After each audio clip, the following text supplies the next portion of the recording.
do now is tell 4 dreams that I've had since living in Australia.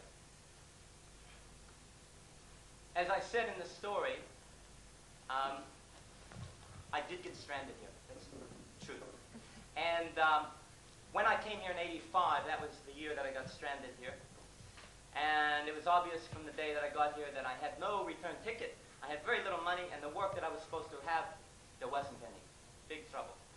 So I didn't really know what to do, but I realized, to me, I was on Aboriginal land, even though I was in Sydney. And I had met Aboriginal elder who welcomed me here, and his name was Gabu. And I thought, why not say hello to Gabu telepathically? And so I created a little ritual that I did each night before I went to sleep. And I would just, before I went off to sleep, I would say hello to him and say hello to the land. Naive, but I did it. And on the 7th night, I had a dream.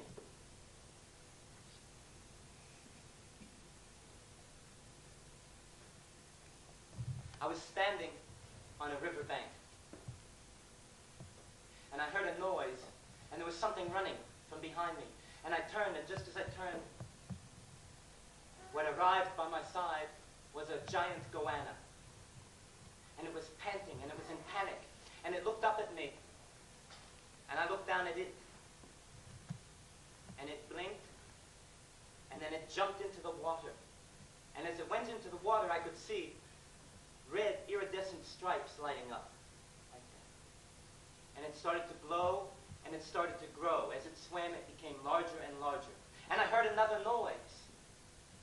And I turned, and there was a caravan of white cars, white government cars, diplomatic cars with the pennants flying. And they all screeched up, causing a lot of dust to fly. They opened the doors, and they were all dressed in their beautiful suits. They were after the goanna, but they couldn't catch the goanna.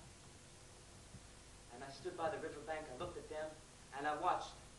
And the goanna had become larger and larger. And when it crawled out of the other side of the river, it had become a giant white dragon. And it looked back at me again, and it blinked. And when it blinked, it teleported me right next to it on the other side of the river.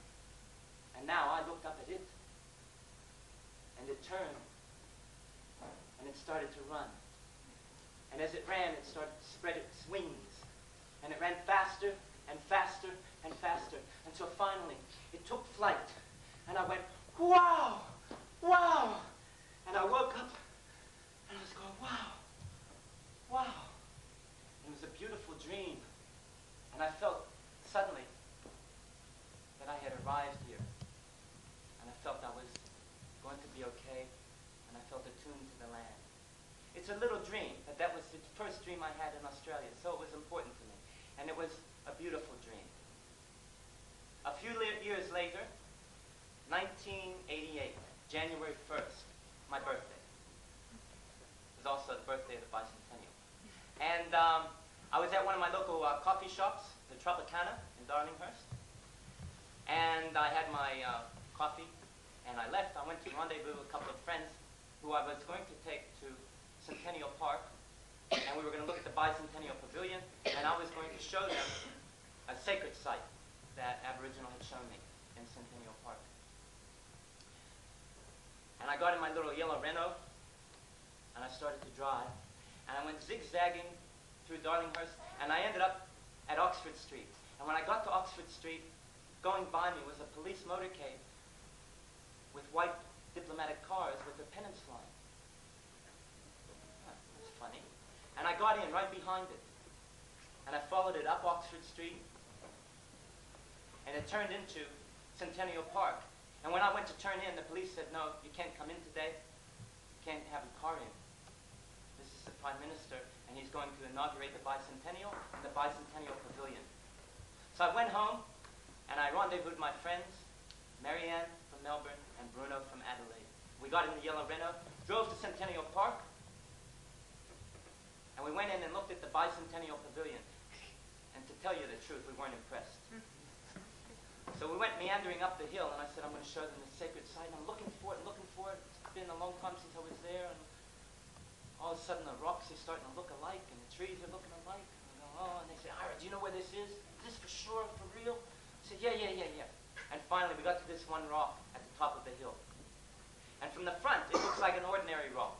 But from the side, it has the perfect profile of an aboriginal. And we looked where the face looked. And Bruno stood on one side and Marianne on the other. And we looked, and the face looked over the Bicentennial Pavilion. It looked beyond the Blue Mountains, and it looked all the way across Australia. And we just stood there in silence. And suddenly, Bruno and Marianne turned and looked at each other. And I saw this, and like lightning, they fell in love.